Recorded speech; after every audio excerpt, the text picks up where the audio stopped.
Hello friends. दोस्तों कैसे हैं आप लोग। उम्मीद है आप सब खैरियत से होंगे। दोस्तों मैं जानता हूँ कि हमारी इस सीरीज की एपिसोड बहुत ही ज्यादा लेट आ रही है, जिसकी वजह से आप लोग बहुत ही ज्यादा नाराज होंगे। लेकिन आप लोगों को नाराज होने की जरूरत नहीं है। इसकी वजह ये थी कि मैं हमारे सेकंड चैनल के ऊपर भी वर्क कर रहा था, और क्योंकि अब मैं उसके ऊपर भी 1 आवर की वीडियोस बना रहा हूँ, इसलिए वीडियो डालने में थोड़ा टाइम लग जाता है। और आप में से जिसने भी अभी तक हमारे सेकंड चैनल को सब्सक्राइब नहीं किया है, उसे भी जाकर सब्सक्राइब कर लीजिएगा, क्योंकि अब उस चैनल पर भी लॉन्ग वीडियोस ही अपलोड की जाती है। चलिए तो हमारे इस एपिसोड को स्टार्ट करते हैं। एपिसोड की स्टार्टिंग में हमें दिखाया जाता है कि डार्क एम्पर को यहाँ पर देखकर टेसा काफी ज्यादा हैरान हो गई होती है, और वो बोलती है तुम तो एक काफी पावरफुल सेंट हो, क्या तुम किंग के मास्टर हो। तो ये सुनकर डार्क एम्पर बोल रहा होता है हाँ मैं उसका मास्टर हूँ, और मैं उसे प्रोटेक्ट करने के लिए ही यहाँ पर आया हूँ। और मैं यहाँ पर जल्दी आना चाहता था, लेकिन मुझे पहले मुरीम में जाना पड़ा, और मुरीम में जाने के बाद मैंने वहाँ पर आइस डीमन को किल कर दिया, जिसके बाद मैं यहाँ पर आया हूँ। लेकिन इस वक्त हमें दिखाया जाता है कि वो फायर डीमन काफी ज्यादा चिल्ला रहा होता है, और डार्क एम्पर से बोल रहा होता है आखिर तुम्हारी हिम्मत कैसे हुई मेरे आर्म को डिस्ट्रॉय करने की, मैं तुम्हें जान से मार डालूंगा। और इसकी बातें सुनने के बाद डार्क एम्पर बोल रहा होता है ये डीमन तो उस आइस डीमन की तरह बहुत ही ज्यादा बोलता है, लेडी अब जरा आराम कीजिए, तब तक मैं इस मॉन्स्टर को संभालता हूँ। और हम देखते हैं कि डार्क एम्पर उस डीमन की तरफ चलता हुआ आ रहा होता है, और इसी वक्त डार्क एम्पर एक बहुत ही ज्यादा पावरफुल अटैक को रेडी करता है। और इसी वक्त डार्क एम्पर अपनी डेमोनिक एनर्जी के साथ उस डीमन के ऊपर अटैक कर देता है, और ये अटैक बहुत ही ज्यादा पावरफुल होता है, जिसकी वजह से उस डीमन की पूरी बॉडी एक ही बार में डिस्ट्रॉय हो गई होती है। और ये देखकर टेसा भी काफी ज्यादा हैरान हो गई होती है, और वो सोच रही होती है ये पर्सन तो बहुत ही ज्यादा पावरफुल है। मैं तो ये सोच रही थी कि इस मॉन्स्टर को मारने के बाद मैं जाकर जिन की हेल्प करूंगी, लेकिन मुझे लगता है कि अब मुझे इसकी बिल्कुल भी जरूरत नहीं है, क्योंकि मुझे पूरा यकीन है कि जिन ने अभी तक उस मॉन्स्टर का भी बंदोबस्त कर दिया होगा, और जिन बहुत ही जल्दी उस मॉन्स्टर को भी हरा देगा। जिसके बाद हमें दोबारा से अंतरा का सीन दिखाया जाता है। इस वक्त अंतरा बहुत ही ज्यादा हैरान होता है, लेकिन इसी के साथ हम यहाँ पर चिनियोसन को देखते हैं, जो कि सोच रहा होता है आखिर ये किस तरह का माइंड रियल्म है, मैंने ऐसा माइंड रियल्म कभी भी नहीं देखा। लेकिन मैं ये महसूस कर पा रहा हूँ कि ये माइंड रियल्म इस डीमन के माइंड रियल्म से भी बहुत ही ज्यादा पावरफुल है। और इसी के साथ हमें जिन को दिखाया जाता है, जो कि इस वक्त काफी ज्यादा बैडेस्ट लग रहा होता है। और इसी के साथ हम देखते हैं कि जिनका माइंड रियल्म अब कंप्लीट हो चुका होता है, और इस माइंड रियल्म को देखते हुए अंतरा सोच रहा होता है आखिर ये किस तरह का माइंड रियल्म है। इस माइंड रियल्म में मुझे बिल्कुल डार्क पावर महसूस हो रही है, लेकिन इस रियल्म ने मेरी बहुत ही ज्यादा पावर्स को सील कर दिया है। लेकिन मुझे इस चीज के बारे में कंफर्म है कि इसने मेरे माइंड रियल्म को डिस्ट्रॉय नहीं किया है, बल्कि इसने मेरे माइंड रियल्म के अंदर ही एक और नया माइंड रियल्म क्रिएट किया है। अगर मैं किसी तरीके से इस माइंड रियल्म को तोड़ने में कामयाब हो गया, तो मैं दोबारा से अपनी फुल पावर को यूज कर पाऊंगा। लेकिन इस वक्त सिस्टम की तरफ से जिनको बताया जाता है आपने अपने माइंड रियल्म की कुछ हिडन कंडीशंस को कंप्लीट कर लिया है, आपने अपने माइंड रियल्म को अपने साथी के माइंड रियल्म के साथ मर्ज किया है, जिसकी वजह से अब आपके माइंड रियल्म को एक और बहुत ही ज्यादा पावरफुल माइंड रियल्म के अंदर चेंज किया जा रहा है,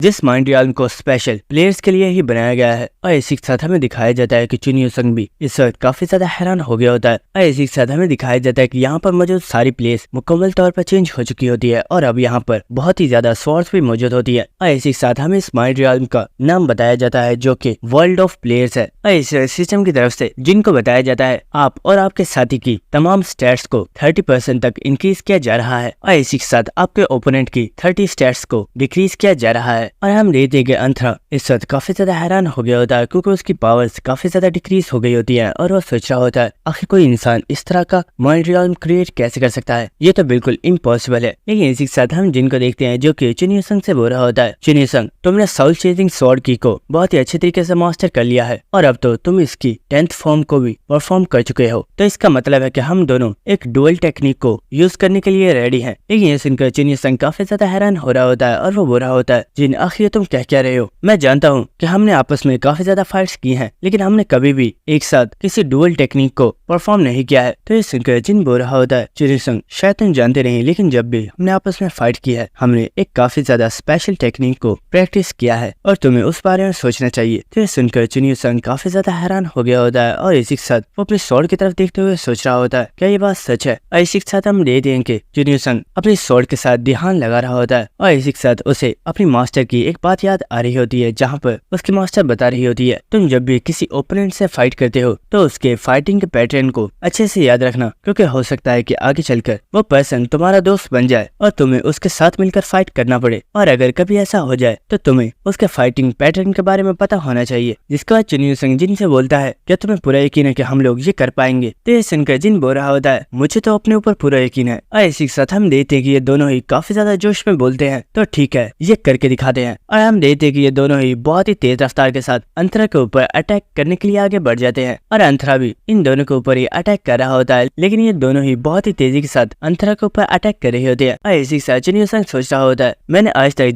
जिन पैटर्न के साथ फाइट की है, जिन आज यहाँ पर उन्हीं पैटर्न को दोहरा रहा है। यहाँ तक कि मुझे ये भी याद है कि जिन का नेक्स्ट मूव क्या होने वाला है। और हम देखते हैं कि जिन और चुनियो संग दोनों ही बहुत ही तेज रफ्तार के साथ अंतरा के ऊपर अटैक कर रहे होते हैं और इन्होंने अंतरा को बहुत ही ज्यादा इंजर्ड कर दिया होता है। और इसे जिन और चुनियो संग एक बहुत ही ज्यादा पावरफुल और फाइनल अटैक करते हैं। और हमें दिखाया जाता है कि ये फाइनल अटैक बहुत ही ज्यादा खतरनाक होता है। और इसी के साथ हमें इस माइंड रियल्म के बाहर का सीन दिखाया जाता है और हम देखते हैं कि जियांट फोर्ट्रेस के अंदर एक बहुत ही बड़ा धमाका हुआ होता है, जिसे देखकर सभी लोग बहुत ही ज्यादा शॉक हो चुके होते हैं। और इसी के साथ हमें उस गिल्ड मास्टर को दिखाया जाता है, जो कि इस धमाके को देखकर बहुत ही ज्यादा हैरान हो गया होता है। और वो सोच रहा होता है, क्या उस बास्टर्ड ने सच में उस हाई रैंक के डीमन को हरा दिया? क्या वो वाकई इतना ज्यादा पावरफुल है? लेकिन इसी के साथ हमें दिखाया जाता है कि वहीं पर वॉल्यूम मौजूद होता है और वो सोच रहा होता है, मैं जानता था मास्टर उस डीमन को जरूर हरा देंगे, लेकिन मास्टर प्लीज मुझे माफ कर दीजिएगा, क्योंकि मैं इस पर्सन को नहीं हरा पाया। और इसी के साथ वो गिल्ड मास्टर काफी ज्यादा गुस्से में बोल रहा होता है, बेवकूफ, तुमने तो अपने मास्टर को प्रोटेक्ट कर लिया, लेकिन आखिर अब तुम्हें मुझसे प्रोटेक्ट कौन करेगा, क्योंकि यहाँ पर तुम्हारा मास्टर भी मौजूद नहीं है। और इसी के साथ वो वॉल्यूम के ऊपर अटैक करने के लिए अपनी स्वॉर्ड को चार्ज कर रहा होता है, लेकिन इसी वक्त कोई पर्सन इस गिल्ड मास्टर के ऊपर अटैक कर देता है। लेकिन हम देखते हैं कि इस गिल्ड मास्टर ने इस अटैक को डॉज कर लिया होता है और ये अटैक एक लड़की ने किया होता है। और इस लड़की को यहाँ पर देखकर वॉल्यूम काफी ज्यादा हैरान हो गया होता है। और दोस्तों यहाँ पर इस लड़की ने बिल्कुल एक हीरोइन की जैसी एंट्री मारी है। और इसी के साथ हमें दिखाया जाता है कि ये लड़की और कोई नहीं बल्कि हमारी एंड्रिया है। और एंड्रिया को यहाँ पर देखकर वॉल्यूम बोल रहा होता है, मिस एंड्रिया आप यहाँ पर क्या कर रही हो? आप यहाँ से जाइए, मैं खुद को प्रोटेक्ट कर लूंगा। लेकिन इसी वक्त हम देखते कि एंड्रिया फौरन से वॉल्यूम के पास आकर उसे कसकर पकड़ लेती है। और इसी के साथ उसने अपनी शील्ड को एक्टिवेट कर दिया होता है और वो बोल रही होती है, हाँ मैंने तुम्हें देखा कि तुमने कितने अच्छे से खुद को प्रोटेक्ट किया है, और अगर ऐसे ही तुम खुद को प्रोटेक्ट करते रहे तो तुम्हें मरने में कुछ ज्यादा टाइम नहीं लगेगा। इसी के साथ हमें दिखाया जाता है कि वो गिल्ड मास्टर यहाँ पर एंड्रिया को देखकर काफी ज्यादा हैरान होता है और वो बोल रहा होता है, लड़की तुम्हें क्या लगता है, क्या ये तुम्हारी शील्ड इसे मुझसे प्रोटेक्ट कर पाएगी? लेकिन इस वक्त हमें दिखाया जाता है कि यहाँ पर एलाइस आ गई होती है और वो काफी ज्यादा गुस्से में बोल रही होती है, मेरे कॉन्ट्रैक्टर ने मुझे उसके तमाम लोगों को प्रोटेक्ट करने का बोला है, तो आखिर तुम उसके लोगों को नुकसान कैसे पहुंचा सकते हो? क्या तुम्हें सच में लगता है कि मैं ऐसा होने दूंगी? और इसी के साथ हम देखते हैं कि एलाइस इस वक्त बहुत ही ज्यादा गुस्से में होती है और इसी के साथ उसने यहाँ पर एक बहुत ही ज्यादा पावरफुल माना ब्लास्ट को एक्टिवेट कर लिया होता है। और इसी के साथ एलाइस बोल रही होती है, तुम्हारा वक्त हो चुका है कि तुम्हें अब इस वर्ल्ड में से डिसअपियर हो जाना चाहिए। और एलाइस की इतनी खतरनाक पावर को देखकर वो गिल्ड मास्टर बहुत ही ज्यादा हैरान हो गया होता है और वो सोच रहा होता है, मैं ये बिल्कुल यकीन नहीं कर सकता, क्या ये पर्सन कोई ह्यूमन है? नहीं, ये जरूर मेरा कोई ड्रीम है जो कि बहुत ही जल्दी खत्म हो जाएगा। और इसी के साथ हमें दिखाया जाता है कि एलाइस ने अपने बहुत ही ज्यादा पावरफुल अटैक को इस गिल्ड मास्टर के ऊपर कर दिया होता है, जिसके बाद हमें दोबारा से फोर्ट्रेस का सीन दिखाया जाता है। और इसी के साथ हमें दिखाया जा रहा होता है कि जिन ने अपने माइंड रियल्म को अब क्लोज कर दिया होता है। लेकिन इसी के साथ हमें अंतरा को दिखाया जाता है, जिसकी बॉडी इस वक्त डिस्ट्रॉय हो रही होती है और वो बुरा होता है, मुझे लगा नहीं था कि तुम मुझे हरा पाओगे, क्योंकि तुम मुझसे बहुत ही ज्यादा वीक थे, लेकिन मैंने सच में तुम्हें बहुत ही ज्यादा अंडर एस्टिमेट कर दिया और तुम बहुत ही ज्यादा पावरफुल हो। और इसी के साथ हम देखते हैं कि अंतरा अपने हाथ को ऊपर उठाते हुए अपने मास्टर से बोल रहा होता है, मास्टर मैं यहाँ पर मर रहा हूँ, क्या आप अब भी मेरी हेल्प नहीं करना चाहते? यहाँ पर इस मिशन के लिए आप ही ने तो मुझे चूज किया था, लेकिन क्या आप मुझे बस ऐसे ही मरते हुए देखना चाहते हैं? प्लीज कुछ तो कीजिए, मैं मरना नहीं चाहता, मेरी हेल्प कीजिए और मुझे सेव कर लीजिए। और अंतरा की ऐसी हालत को देखते हुए जिन सोच रहा होता है, शायद ये जानता नहीं कि 21st फ्लोर के ऊपर ट्री ऑफ लाइफ पेड़ मौजूद है, जिसकी वजह से कोई भी हाई रैंक का डीमन इस फ्लोर के लोगों को नहीं देख सकता, और शायद इस बारे में ये डीमन नहीं जानता, वरना ये यहाँ पर इस तरह की बातें नहीं कर रहा होता। ऐसे जिन बोलता है, तुम्हारी ऐसी हालत को देखकर मुझे काफी ज्यादा अफसोस हो रहा है, भले तुम एक डीमन क्यों नहीं हो, लेकिन तुम्हें देखने के बाद मुझे काफी ज्यादा बुरा लग रहा है। और मैं जानता हूँ कि तुमने 1-2 साल नहीं बल्कि ये हजारों सालों तक अपने मास्टर को सर्व किया है, लेकिन तुम्हारा वो कमीना मास्टर गुंथफर वो तुम्हारे बिल्कुल भी काबिल नहीं था और तुम हमेशा ही एक गलत पर्सन को सर्व कर रहे थे। लेकिन ये सुनकर वो डीमन काफी ज्यादा हैरान हो गया होता है और वो बोलता है, आखिर तुम मेरे मास्टर का नाम कैसे जानते हो, जबकि वो तो एक बहुत ही ज्यादा पावरफुल डीमन है। तो सुनकर जिन बोल रहा होता है, तुम इस बारे में जानकर क्या करोगे? वैसे भी तुम यहाँ पर मरने वाले हो, लेकिन अगर तुम चाहो तो मैं तुम्हारी मौत का बदला ले सकता हूँ। और इस बारे में तुम भी जानते हो कि तुम्हारी मौत का जिम्मेदार मैं नहीं बल्कि तुम्हारा मास्टर है। और अगर तुम चाहोगे तो मैं तुम्हारे मास्टर से तुम्हारा रिवेंज जरूर लूंगा, लेकिन उसके लिए तुम्हें मुझे अपना हार्ट ऑफर करना होगा। तो सुनकर वो डीमन काफी ज्यादा हैरान हो रहा होता है, लेकिन इसी के साथ वो बोलता है, पहले मुझे मारते हो और फिर कहते हो कि मेरी मौत का बदला लोगे। ये सुनने में तो एक काफी ज्यादा अच्छा जोक लग रहा है, लेकिन इस वक्त हम देखते हैं कि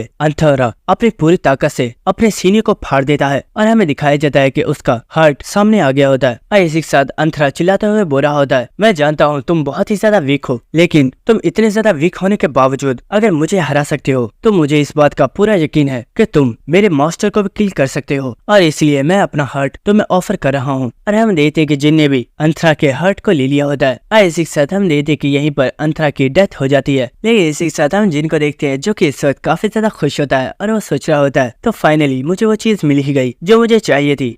जिसके बाद हमें नेक्स्ट डे का सीन दिखाया जाता है और इसी के साथ कहानी सुनाने वाले की तरफ से हमें बताया जा रहा होता है, जब जिन ने अंथरा को हरा दिया तो यहाँ पर फोर्ट्रेस काफी ज्यादा डिस्ट्रॉय हो गया था, लेकिन तमाम जायंट्स ने मिलकर इस फोर्ट्रेस को दोबारा से रिपेयर करना स्टार्ट कर दिया है। और यहाँ पर मौजूद तमाम जायंट्स और यहाँ की स्पिरिट काफी ज्यादा खुश है। और इसी के साथ मुरीम और एम्पायर उन लोगों को इस चीज में बहुत ही ज्यादा लॉस हुआ है, क्योंकि जिन ने उन लोगों को फोर्ट्रेस को यूज करने की परमिशन तो दी है, लेकिन उन्होंने जितना सोचा था जिन ने उन्हें बहुत ही ज्यादा कम परमिशन दी है। लेकिन इसी के साथ एम्पायर और मुरीम के लोगों ने आपस में हाथ मिला लिया है और उन्होंने डिसाइड किया है कि वो दोबारा से आपस में फोर्ट्रेस के लिए फाइट नहीं करेंगे, क्योंकि वैसे भी अब फोर्ट्रेस जिनका हो चुका है और उन्हें आपस में फाइट करने से कोई भी फायदा नहीं है। और इसी के साथ जब जिन ने अंथरा को हरा दिया था तो चुनियो सिंह ने वहाँ पर अंथरा के आर्टिफैक्ट्स को तलाश करने की पूरी कोशिश की थी, लेकिन जिन ने तमाम आर्टिफैक्ट्स को पहले ही उठा लिया था और जिन ने अंथरा के आर्टिफैक्ट्स में से चुनियो सिंह को एक भी आर्टिफैक्ट नहीं दिया है और उसने तमाम रिवॉर्ड्स को खुद ही रख लिया है। और इस वक्त सिस्टम की तरफ से जिनको नोटिफिकेशन आता है और उसे बताया जाता है आपने अपनी कंडीशन को कंप्लीट कर लिया है, जिसकी वजह से आप अंथरा की एक स्किल को कॉपी कर सकते हैं। और इसी के साथ जिन भी अंथरा की स्किल हेल फायर को कॉपी कर लेता है। और इसी के साथ जिन इस फायर को देखते हुए सोच रहा होता है, मेरे पास पहले से जो एलिमेंट ऑफ फायर मौजूद है वो भी काफी ज्यादा पावरफुल थी, लेकिन ये हेल फायर उससे भी कई गुना ज्यादा स्ट्रॉन्ग है। और इसी के साथ जिन अंथरा के हार्ट को देखते हुए सोच रहा होता है, ये हार्ट आगे चलकर मेरी काफी ज्यादा हेल्प करेगा जब मुझे डीमंस को ट्रैक करना होगा, और इसकी मदद से मैं बहुत ही आसानी से जिस चाहूँ उस डीमन को ट्रैक कर पाऊंगा।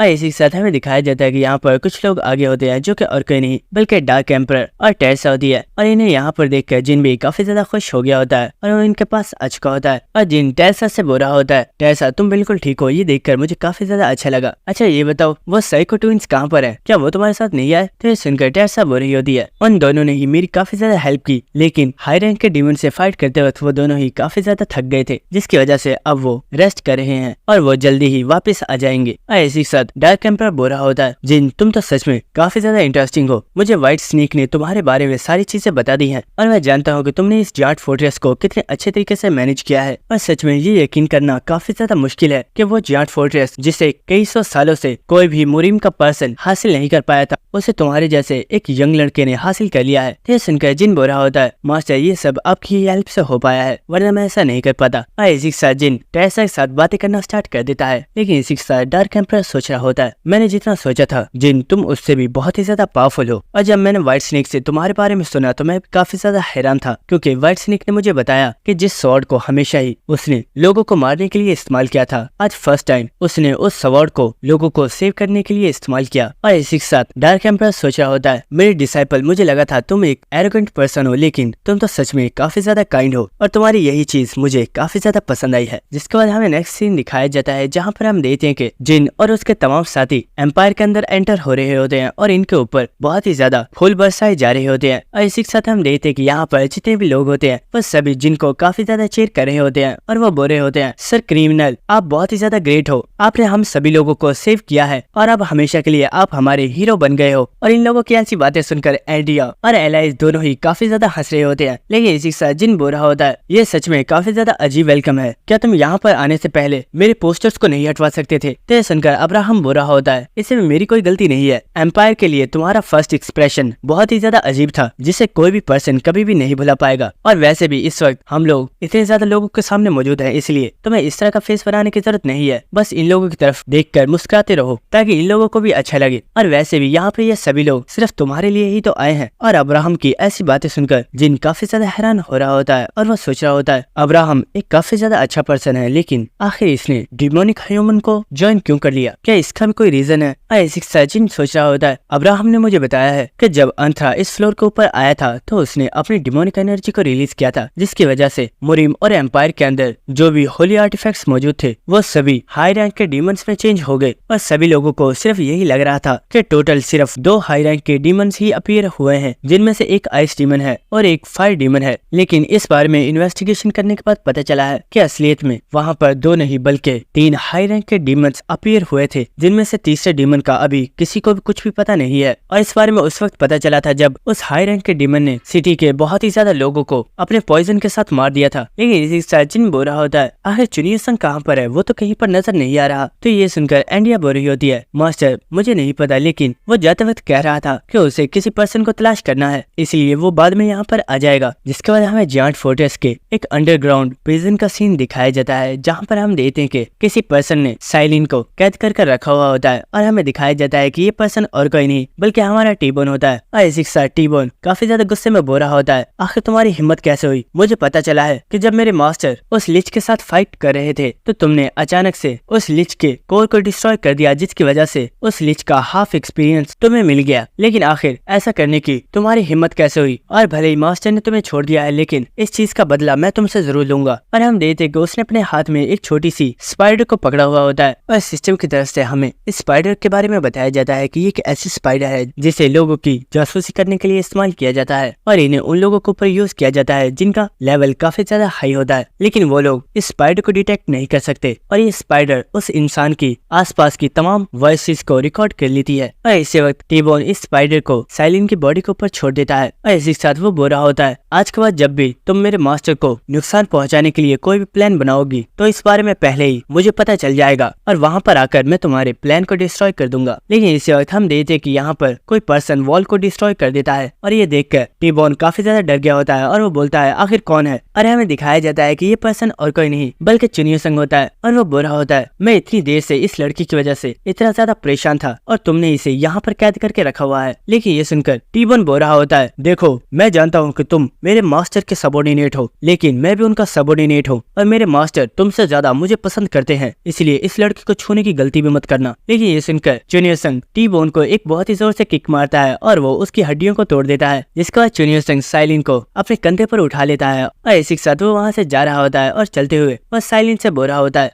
ये मेरा तुम्हारे ऊपर एहसान रहेगा, लेकिन आगे से तुम्हें अपने आप को खुद प्रोटेक्ट करना होगा और हमेशा ऐसे मैं तुम्हारे पीछे नहीं आऊंगा।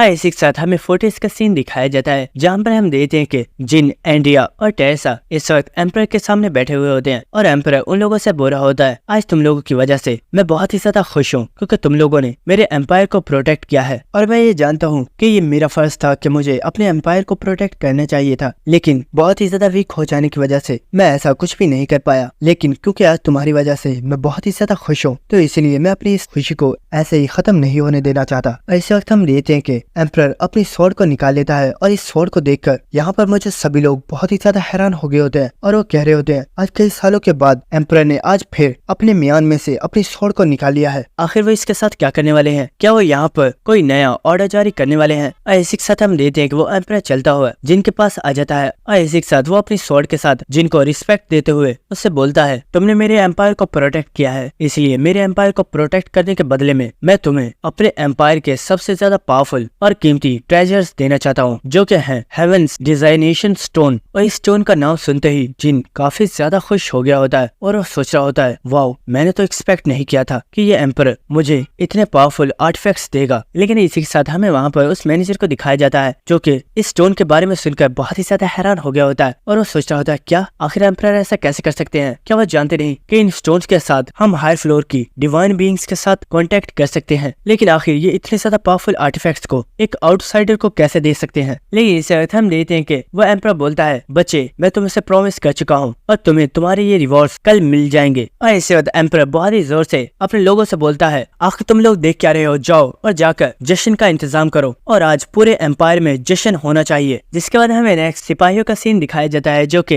एम्पायर के अंदर आकर बहुत ही ज्यादा वाइन्स और खाने को डिस्ट्रीब्यूट कर रहे होते हैं और इसी के साथ वो बोल रहे होते हैं, सभी लोग यहाँ पर आओ और अपने लिए ढेर सारी वाइन और ढेर सारा खाना ले जाओ। और ये सब एम्पायर को सेव करने की खुशी में किया जा रहा है। और इसी के साथ हमें दिखाया जाता है कि यहाँ पर जितने भी लोग होते हैं वो सभी बहुत ही ज्यादा खुश होते हैं और वो सभी वाइन पी रहे होते हैं और इसी के साथ वो सभी यहाँ पर काफी अच्छा खाना खा रहे होते हैं। जिसके बाद हमें नेक्स्ट सीन दिखाया जाता है जहाँ पर हम देखते हैं कि एम्पायर के अंदर एक बहुत ही बड़ी पार्टी ऑर्गेनाइज की गई होती है और यहाँ पर बहुत ही बड़े सिंगर्स आए हुए होते हैं जो कि यहाँ पर गाना बजाना कर रहे होते हैं। और हम देखते हैं कि इस पार्टी के अंदर हमारी एंड्रिया और एलाइज भी मौजूद होती है और एंड्रिया इस पार्टी को देखकर काफी ज्यादा खुश होती है और वो बोल रही होती है, मास्टर क्या रियल पार्टीज ऐसी होती हैं? ये तो सच में बहुत ही ज्यादा अमेजिंग है। तो एलाइज बोल रही होती है, हाँ रियल पार्टीज ऐसी होती है और तुम्हें इसकी आदत डाल लेनी चाहिए क्योंकि अब तुम ऐसी पार्टीज में आती रहोगी। और इसी के साथ हम देखते हैं कि यहाँ पर टेसा भी आगे होती है और एंड्रिया फौरन से टेसा के पास चली जाती है और वो बोल रही होती है, टेसा आखिर तुम कर क्या रही हो, चलो हमारे साथ और चलकर पार्टी को एंजॉय करते हैं। और हम देखते हैं कि एंड्रिया और टेसा दोनों जाकर वहाँ पर इस पार्टी को एंजॉय करना स्टार्ट कर देते हैं। और हम देखते हैं कि यहाँ पर जिन भी मौजूद होता है जो कि दूर खड़ा इन लोगों को ही देख रहा होता है। और इस वक्त हमें दिखाया जाता है कि यहाँ पर खिड़की से जंप करके चुनियोसंग भी आ चुका होता है और चुनियोसंग को यहाँ पर देखकर जिन बोल रहा होता है, तुमने आने में काफी ज्यादा देर लगा दी, आखिर तुम कर क्या रहे थे? तो चुनियोसंग बोल रहा होता है, बस थोड़ा सा इंपॉर्टेंट काम था तो मैं उसे करके यहाँ पे आ गया। तो ये सुनकर जिन बोल रहा होता है, वेल क्या तुम जानते हो जब हम यहाँ पर आए थे तो हम सभी का बहुत ही अच्छा स्वागत किया गया था और तुम्हें भी उस नजारे को देखना चाहिए था। तो ये सुनकर चुनियोसंग बोल रहा होता है, मुझे तो ऐसी चीजों में पहले से ही इंटरेस्ट नहीं है, अच्छा ये हुआ कि मैं उस वक्त तुम लोगों के साथ नहीं आया। जिसके बाद जिन बोलता है, हे चुनियोसंग क्या तुम जानते हो तुम अभी भी मेरी वेटरन कंपनी के एक मेंबर हो और मैं जानता हूँ कि भले ही तुमने मुरीम में अपने लिए एक मास्टर को चूज कर लिया है तो ये कोई इतनी भी बड़ी बात नहीं है क्योंकि मुरीम में मेरे भी एक मास्टर मौजूद है और मैं सिर्फ तुमसे ये कहना चाहता हूँ कि तुम भले ही मुरीम के साथ हो चुके हो लेकिन इसका मतलब ये नहीं कि तुम मेरी वेटरन कंपनी के मेंबर नहीं रहे। तुम हमेशा मेरी कंपनी के मेंबर थे और हमेशा रहोगे और जब भी तुम्हें हमारी कंपनी से कोई भी हेल्प की जरूरत हो तो तुम बिना किसी हेजिटेट के पूछ सकते हो, हमारी कंपनी तुम्हारी हेल्प जरूर करेगी। तो हम देखते कि ये सुनकर चुनियोसंग काफी ज्यादा खुश हो रहा होता है और इसी के साथ वो बोलता है, हाँ तो फिक्र मत करो, मैं भी इतनी आसानी से तुम्हारी कंपनी को नहीं छोड़ने वाला। और हाँ मैं तुम्हें एक इन्फॉर्मेशन देना चाहता था, क्या तुम जानते हो जिस थर्ड डीमन के बारे में हमें अब्राहम ने बताया था उस थर्ड डीमन को किसी पर्सन ने मार डाला है। और हम देखते हैं कि जैसे ही जिन ने ये सुना होता है वो काफी ज्यादा हैरान हो गया होता है और वो बोलता है, व्हाट, क्या जिस पर्सन ने उस डीमन को हराया है उस पर्सन ने उस डीमन से अकेले फाइट की थी? तो ये सुनकर चुनियोसंग बोलता है, हाँ उस पर्सन ने अकेले उस डीमन से फाइट की थी और उसने अकेले ही उस डीमन को मार डाला। और इसी के साथ हमें नेक्स्ट उस मैनेजर के कमरे का सीन दिखाया जाता है और इसी के साथ हम देखते कि यहाँ पर वो लेडी मौजूद होती है जिसने उस डीमन को किल किया है। और इसी के साथ वो मैनेजर बोल रहा होता है, आखिर वो कमीना एम्परर अपने आप को समझता क्या है? क्या उसे लगता है कि वो किसी भी आर्टिफैक्ट को बस इतनी आसानी से एक आउटसाइडर को दे सकता है? मैं ऐसा नहीं होने दूंगा और इस चीज में तुम्हें मेरी हेल्प करनी होगी।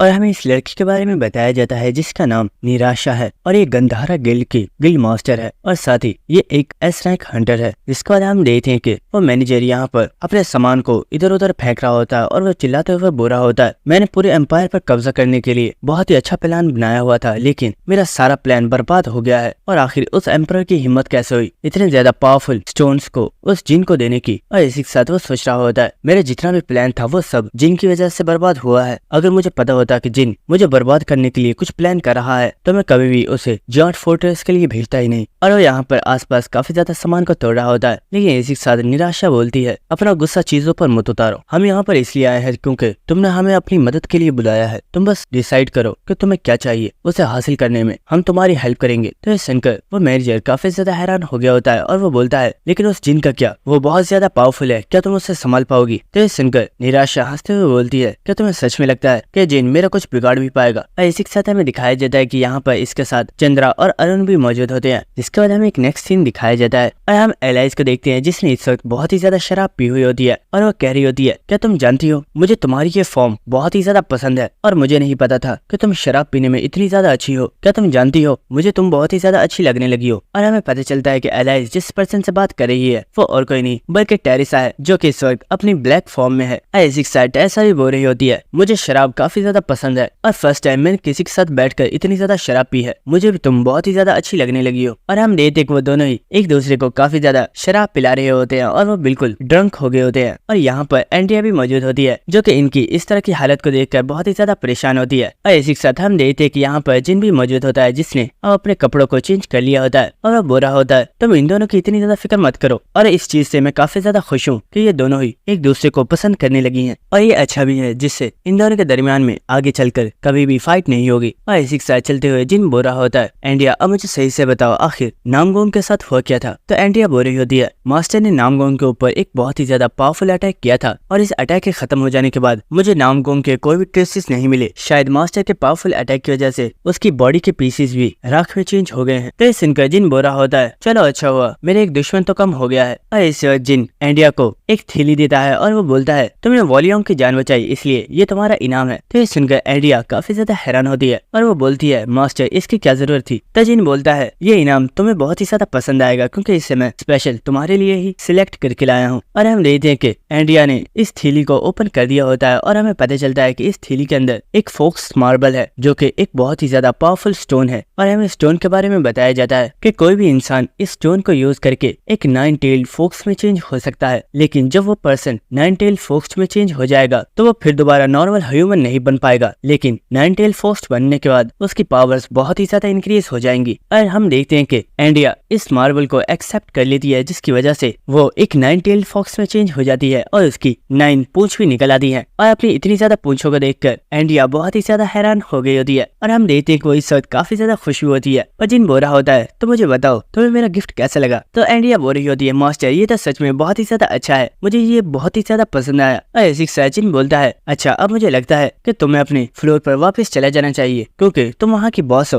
और एक बॉस को ज्यादा टाइम तक अपने फ्लोर से गायब नहीं रहना चाहिए। तो ये सुनकर एंड्रिया भी इसके लिए मान जाती है और वो हंसते हुए वहाँ से जा रही होती है। और इसी के साथ जिन सोच रहा होता है मैं जानता था इसे ये गिफ्ट काफी ज्यादा पसंद आएगा क्योंकि मैंने देखा था कि जब इसने अपनी फॉक्स की आउटफिट पहनी हुई थी तो ये काफी ज्यादा खुश थी। जिसके बाद जिन अंथर के पास से मिलने वाले एक आर्टिफैक्ट को देख रहा होता है और हमें उस आर्टिफैक्ट के बारे में बताया जाता है जो कि असलियत में कोई होली वाटर है जिसके जरिए किसी भी हायर बीइंग को मैनिपुलेट किया जा सकता है। और इसे देखकर जिन काफी ज्यादा हैरान हो रहा होता है और वो सोच रहा होता है आखिर इतना पावरफुल लिक्विड अंथरा के पास कहाँ से आया और आखिर अंथरा इसके साथ क्या करना चाहता था। जिसके बाद हमें नेक्स्ट डे का सीन दिखाया जाता है और हमें एक अंडरग्राउंड एरिया का सीन दिखाया जाता है जहाँ पर हम टेरेसा को देखते हैं जो कि बोल रही होती है वाओ ये चीजें तो बहुत ही ज्यादा एक्स्ट्रा ऑर्डिनरी है। और हमें पता चलता है कि ये लोग इस वक्त इस एम्पायर के ट्रेजर हाउस के अंदर मौजूद है और यहाँ पर बहुत ही ज्यादा कीमती और एक्सपेंसिव चीजें रखी हुई होती हैं जिन्हें देखकर टेरेसा बोल रही होती है यहाँ पर जितनी भी चीजें मौजूद हैं ये सभी बहुत ही ज्यादा हाई क्वालिटी की हैं, लेकिन शायद ये चीजें बहुत ही टाइम से यहाँ पर रखी गई हैं, क्या इन्हें कोई भी यूज नहीं करता। तो ये सुनकर पेनिफर बोल रहा होता है इस ट्रेजर हाउस को सबसे फर्स्ट एम्पायर ने बनाया था और यहाँ पर जितनी भी एक्सपेंसिव चीजें मौजूद हैं वो सभी उनकी ही कलेक्ट की गई हैं, लेकिन यहाँ पर जितनी भी चीजें मौजूद हैं उन सभी के ऊपर कुछ मैजिकल स्पेल्स मौजूद हैं जिसकी वजह से कोई पर्सन उन्हें चुरा नहीं सकता और अगर कोई उन्हें चुराने की कोशिश करेगा तो बाहर मौजूद गार्ड्स को इस चीज का वार्निंग साइन दे दिया जाएगा और तमाम सिपाही फौरन से आकर उस पर्सन को अरेस्ट कर लेंगे। और इसी के साथ पेनिफर अब्राहम से बोल रहा होता है अब्राहम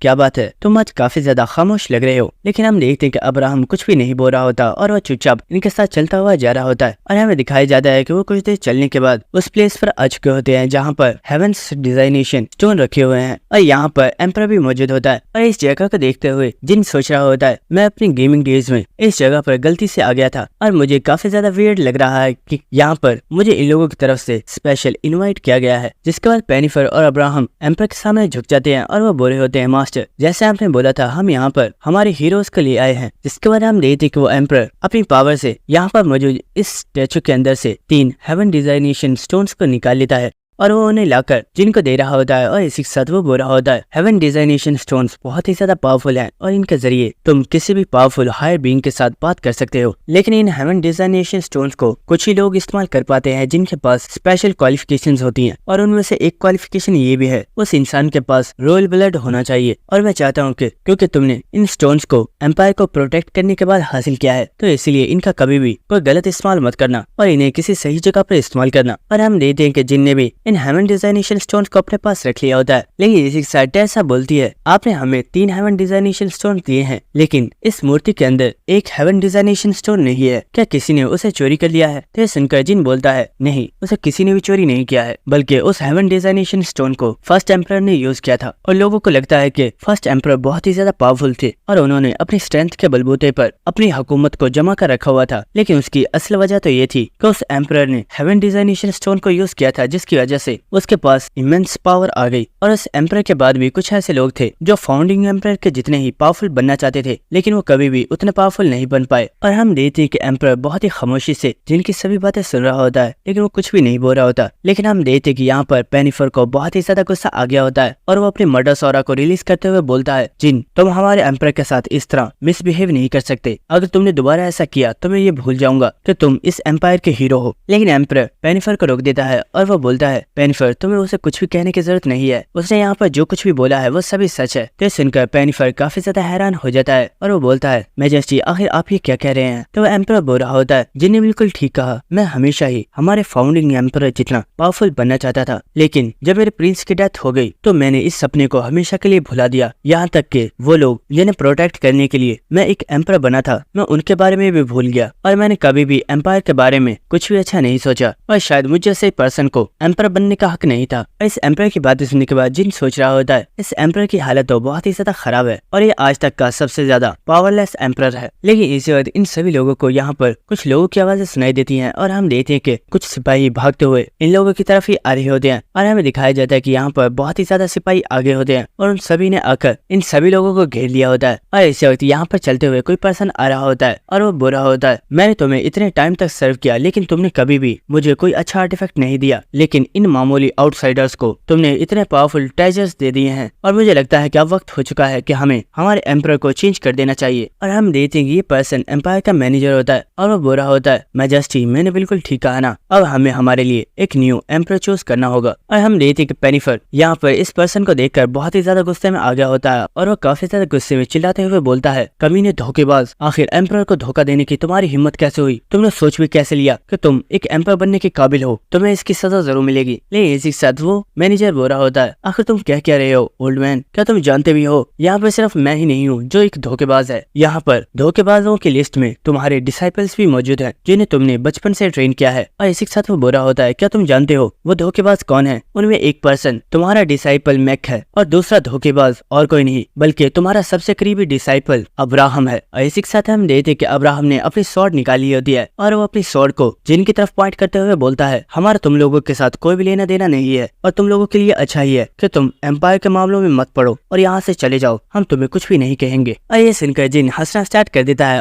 और इसी के साथ हम देखते हैं कि जिन ने अपने डैगर को निकाल लिया होता है और वो हंसते हुए बोल रहा होता है, मेरा इस एम्पायर से कोई लेना देना तो नहीं है, लेकिन तुम्हारे इस नए एम्पायर की शक्ल मुझे कुछ खास पसंद नहीं आई। और दोस्तों यहीं पर हमारी एपिसोड खत्म हो जाती है। अगर आपको वीडियो अच्छी लगी तो मेरे चैनल को सब्सक्राइब कर देना और वीडियो को लाइक और शेयर भी कर देना। Thank you.